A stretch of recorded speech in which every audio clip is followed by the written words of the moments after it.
Mathematics first year की book में से एक इम्पॉर्टेंट डेफिनेशन समझते हैं। ये डेफिनेशन कुछ इस तरीके से है, वो कह रहे हैं कि डिफ़ाइन अ फंक्शन, कि आपने फंक्शन को डिफ़ाइन करना है। आल्सो गिव वन एग्जांपल, और फिर आपने एक एग्जांपल भी देनी है किसकी, ऑफ अ फंक्शन की, कि फ़ंक्शन को डिफ़ाइन करें और उसकी एक एग्जांपल दें।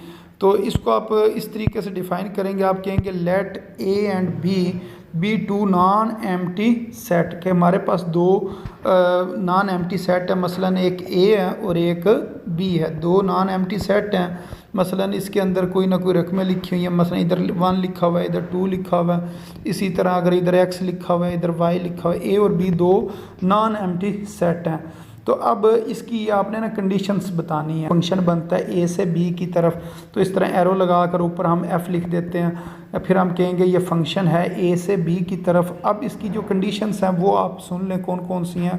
नंबर 1, सबसे पहली जो कंडीशन है ना, वो ये कह रहे हैं कि फंक्शन इज़ अ रिलेशन, कि फंक्शन क्या है, वो रिलेशन होता है फ्राम ए टू बी, ए से बी की तरफ आपने जो रिलेशन बनाना होता है। That is F is a subset of A cross B, कि जो आपका फंक्शन होगा वो ए क्रॉस बी करने से जिस तरह जो आंसर आते हैं ना, मसलन ए का जो सेट है, इधर मसलन मैं अगर लिख दूँ 1 और 2, ये ए का सेट है, और बी के सेट के अंदर क्या लिखा हुआ है, एक्स और वाई लिखा हुआ है। तो इस तरह हम यूँ एरो लगा कर ना यूँ लिख सकते हैं। मसलन 1 को हमने किसके साथ मिला के लिखना होता है, 1 को x के साथ लिख देना है, बल्कि 1 को y के साथ लिखना है, और फिर 2 को किसके साथ लिख देना है, x के साथ लिख देना है। तो ये जो चीज़ है जिसको फिर हम यूँ सेट के अंदर लिखते हैं, ये हमारे पास a क्रॉस b के बराबर जो चीज़ यानी कि जो हमारे पास बनती है, इसका ये सब सेट होती है। यानी कि a क्रॉस b अगर हम निकालते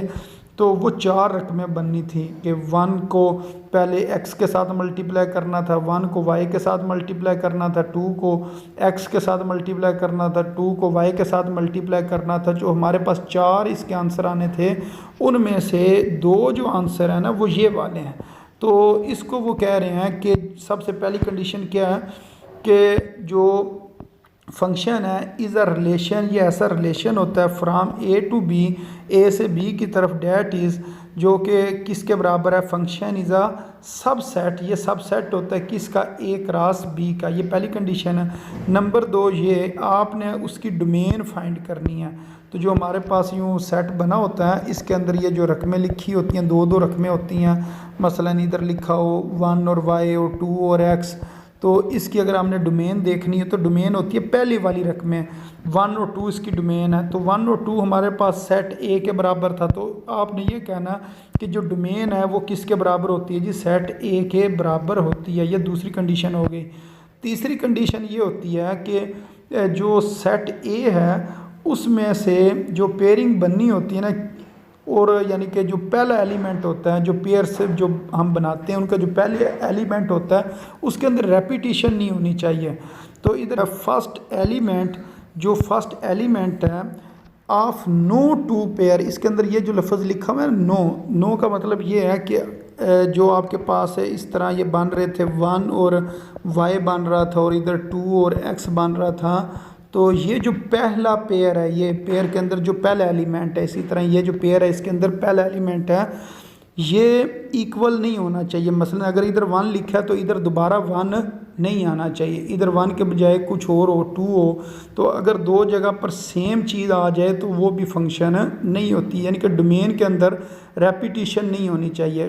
रेंज के अंदर हो सकती है, बाद वाले जो एलिमेंट है ना वो डबल भी आ सकते हैं, यानी कि एक तरह का एलिमेंट 2 दफ़ा भी लिखा जा सकता है। लेकिन जो शुरू वाला एलिमेंट है वो आपका इक्वल नहीं होना चाहिए। यही वो इधर बता रहे हैं। वो कह रहे हैं कि जो फर्स्ट एलिमेंट है वो नो यानी कि ना हो, क्या हो, आर इक्वल, वो इक्वल ना हो।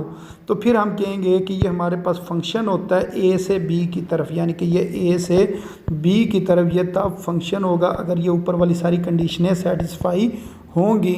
तो फिर हम कहेंगे function F is also written as, इसको हम यूँ भी लिखते हैं एफ़, फिर आगे 2 डॉट लिखते हैं ए से बी की तरफ। और इसको पढ़ा कुछ इस तरीके से जाता है, इसको इस तरीके से पढ़ते हैं, एफ़ इज़ अ फंक्शन, के एफ़ वो फंक्शन है फ्राम ए टू बी, यानी कि एफ़ फंक्शन है ए से बी की तरफ।